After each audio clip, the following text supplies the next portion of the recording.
بسم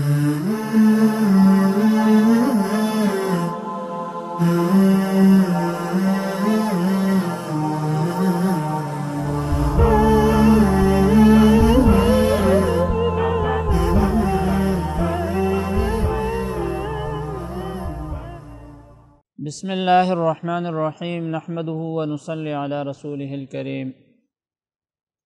معزز ناظرین گرامی، پروگرام اسوہ رسول اکرم صلی اللہ علیہ وسلم میں سیف الرحمن آپ کی خدمت میں حاضر ہے۔ آج کے اس پروگرام میں ہم حضرت صلی اللہ علیہ وسلم کے صفت تواضع کا ذکر کریں گے۔ معزز ناظرین گرامی، یہ ہم سب کو معلوم ہے کہ اللہ کے بعد دنیا کی سب سے بڑی شخصیت حضرت صلی اللہ علیہ وسلم کی ذات ہے۔ دنیا کے سب سے بڑے انسان، سب سے عظیم شخصیت اور سب سے برگزیدہ ہستی حضرت صلی اللہ علیہ وسلم کی ذات گرامی ہے۔ حضرت صلی اللہ علیہ وسلم سے کس طرح بات کرنا ہے، کس طرح بولنا ہے، یہ آداب اللہ تعالیٰ نے خود قرآن کریم میں سکھایا ہے، اور قرآن کریم کی بے شمار آیتوں میں مختلف مقامات میں اللہ تعالیٰ نے حضرت صلی اللہ علیہ وسلم کی ذات کے آداب ہمیں بتائیں۔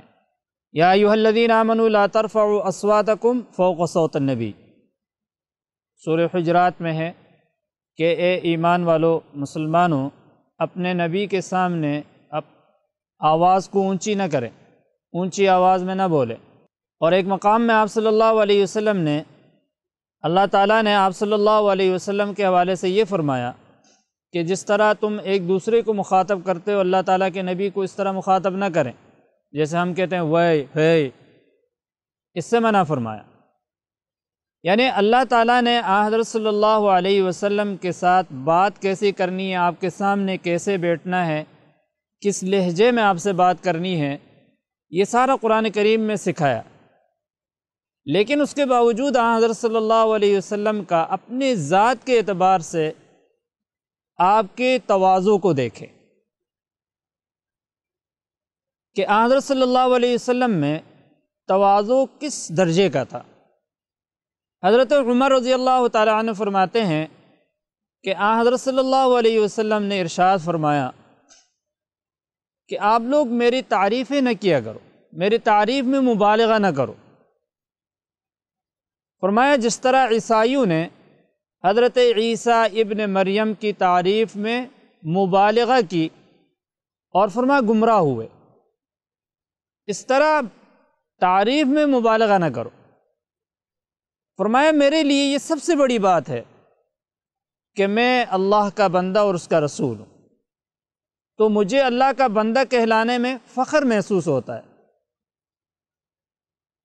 عبدیت میں مجھے فخر محسوس ہوتا ہے، مجھے اللہ کا بندہ کہو، عبداللہ و رسول، کہ اللہ کے بندے تھے اور اللہ کے رسول تھے، اور بندے کی حیثیت سے ہر بندے سے اللہ تعالیٰ کا جو مطالبہ ہے وہ مجھ سے بھی ہے، اور اللہ تعالیٰ جس طرح تمہارا مالک ہے میرا بھی مالک ہے، میں اللہ تعالیٰ کی بادشاہی میں شریک نہیں ہوں، اللہ تعالیٰ کا بندہ ہوں۔ تو کیا فرمایا کہ مبالغہ جب انسان کرتا ہے تو عمومی طور پر اس میں حد سے نکل جاتا ہے، اور حد سے جب نکل جاتا ہے تو انسان کو اللہ کا شریک بنانے شروع کر دیتا ہے۔ تو حضرت صلی اللہ علیہ وسلم نے فرمایا کہ تعریف میں مبالغہ کرو گے تو شرک میں مبتلا ہو جاؤ گے، اس لیے میری تعریف میں مبالغہ نہیں کرنا۔ تو اپنے تعریف میں مبالغے سے جو آپ صلی اللہ علیہ وسلم نے روکا، یہ تواضعاً۔ حضرت ابو امامہ باہلی رضی اللہ تعالیٰ عنہ فرماتے ہیں کہ ایک مرتبہ ہم کہیں بیٹھے ہوئے تھے، صحابہ کی جماعت تھی، آپس میں دینی مذاکرہ ہو رہا تھا، تو اتنے میں حضرت صلی اللہ علیہ وسلم تشریف لائے، اور حضرت صلی اللہ علیہ وسلم کے ہاتھ میں عصا تھا۔ کہتے ہیں حضرت صلی اللہ علیہ وسلم کو دیکھ کے ہم سب احتراماً کھڑے ہوئے، تو حضرت صلی اللہ علیہ وسلم نے فرمایا کہ تشریف رکھیں، میرے لیے کھڑا نہ ہوا کریں۔ یہ عجمیوں کا طریقہ ہے کہ وہ اپنے بادشاہوں کے سامنے ہاتھ جوڑ کے سر جھکا کے کھڑے ہوتے ہیں۔ میں اس کو اپنے لیے پسند نہیں کرتا، کہ میں اس کو اپنے لیے پسند نہیں کرتا۔ فرمایا بیٹھیں آپ۔ اسی طرح ایک اور روایت کے اندر آتا ہے، حالانکہ دیکھیں حضرت صلی اللہ علیہ وسلم نے خود ایک موقع کے اوپر حضرت سعد رضی اللہ تعالی عنہ، حضرت سعد ابن معاذ رضی اللہ تعالی عنہ کو بلایا۔ یہ غزوہ بنو قریظہ کا موقع تھا کہ جب مصالحت کی بات ہوئی اور انہوں نے درمیان میں حکم بنایا حضرت سعد ابن معاذ کو، تو ان کو بلایا۔ حضرت سعد کو جب بلایا تو وہ زخمی حالت میں تھے، اور حضرت صلی اللہ علیہ وسلم کے قریب جب پہنچے تو آپ صلی اللہ علیہ وسلم نے خود فرمایا کہ اٹھیں اور اپنے سردار کو سواری سے اتاریں اور احترام کے ساتھ اس کو لے آئیں۔ دوسروں کے احترام کرنے کی تلقین کی آپ صلی اللہ علیہ وسلم نے، اللہ نے آپ کے احترام کرنے کی تلقین کی، لیکن آپ تعلیم دے کے اپنے احترام نہیں کراتے تھے۔ یہ آپ کے تواضع تھا۔ اسی طرح فرماتے ہیں صحابہ کرام رضوان اللہ تعالی اجمعین کہ ایک مرتبہ ہم جہادی سفر میں تھے، تو ایک جگہ پڑاؤ کیا ہم نے اور ایک بکری ذبح کی کھانے کے لیے، شام کے کھانے کے لیے۔ تو ساتھیوں نے مختلف امور کو آپس میں تقسیم کیا کہ یہ کام فلاں کرے گا، یہ کام فلاں کرے گا، یہ کام فلاں کرے گا۔ تو حضرت صلی اللہ علیہ وسلم نے فرمایا کہ میرے ذمے لکڑی جمع کرنے، کہ میں لکڑیاں جمع کروں گا، ایندھن جلانے کے لیے لکڑیاں میں جمع کروں گا، میں لے کے آؤں گا۔ صحابہ کرام رضوان اللہ تعالی اجمعین نے کہا یہ کیسے ہو سکتا ہے یا رسول اللہ، یہ خدمت ہم انجام دے لیں گے، آپ کو تکلیف کرنے کی ضرورت نہیں ہے۔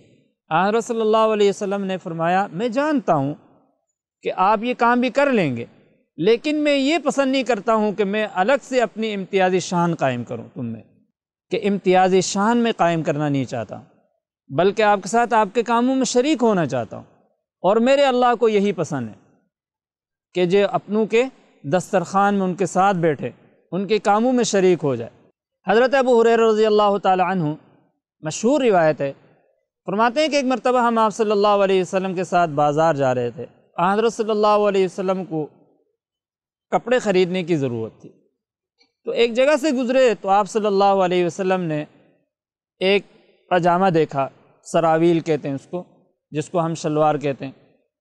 تو حضرت صلی اللہ علیہ وسلم نے اب کھجور تھی یا کوئی چیز تھی اس کو بہاؤ کے طور پر دے رہے تھے اور وہ کپڑا لینا چاہ رہے تھے، تو جو تاجر تھے ان سے کہنے لگے کہ بھائی کہ قیمت لینے میں آپ خوب تول لیں، یعنی رعایت نہیں کرنی، پوری لینی ہے، زیادہ لے لیں لیکن مجھے دیکھ کے کمی نہیں کرنی۔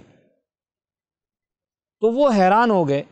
تو حضرت ابو ہریرہ رضی اللہ تعالی عنہ نے فرمایا آپ نہیں جانتے ہوں گے یہ حضرت صلی اللہ علیہ وسلم ہے، اللہ کے نبی ہیں۔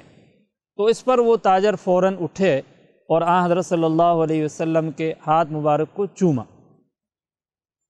تو حضرت صلی اللہ علیہ وسلم نے فرمایا عجمیوں کی طرح میرے ہاتھ نہ چوما کرو، میں تم جیسے ایک عام آدمی ہوں، بس یہ ہے کہ اللہ رب العزت نے مجھے نبوت دے کر آپ لوگوں کی بھلائی کے لیے بھیجا ہے، تو جو اللہ رب العزت کے ارشادات ہیں ان کو مانیں، باقی میری اپنی ذاتی شخصیت اس کو چھوڑیں، میں ایک عام آدمی ہوں آپ کے طرح ہوں۔ اب دیکھیں ایک طرف اللہ تعالیٰ آپ کے آداب سکھا رہے ہیں، اور ایک طرف حضرت صلی اللہ علیہ وسلم کے تواضع کو دیکھیں کہ آپ اپنی امتیازی شان کسی موقع پر بھی قائم کرنے کی ضرورت محسوس نہیں کرتے ہیں اور اس پہ زور نہیں دیتے ہیں۔ یہ ہوتی ہے انسان کی شخصیت، انسان کا حسن۔ تو اب اس میں ہمارے لیے تعلیم کیا ہوئی کہ لوگ بھلے ہماری عزت کریں، آپ کی عزت کریں گے، احترام کریں گے، ظاہر ہے اولاد والدین کے احترام کرتے ہیں، دوست دوست کی عزت کرتا ہے، رشتہ دار کی عزت کرتا ہے، ان کی عزت کرنا اپنی جگہ، لیکن کبھی ہمارے دل میں یہ نہ آئے کہ یہ لوگ ہماری عزت کریں اور اجباری طور پر جبراً کسی سے اپنی عزت کرانے کی کوشش کریں۔ یہ اللہ تعالیٰ کے نبی کے سنت کے خلاف ہے۔ اللہ تعالیٰ ہم سب کو عمل کرنے کی توفیق نصیب فرمائے۔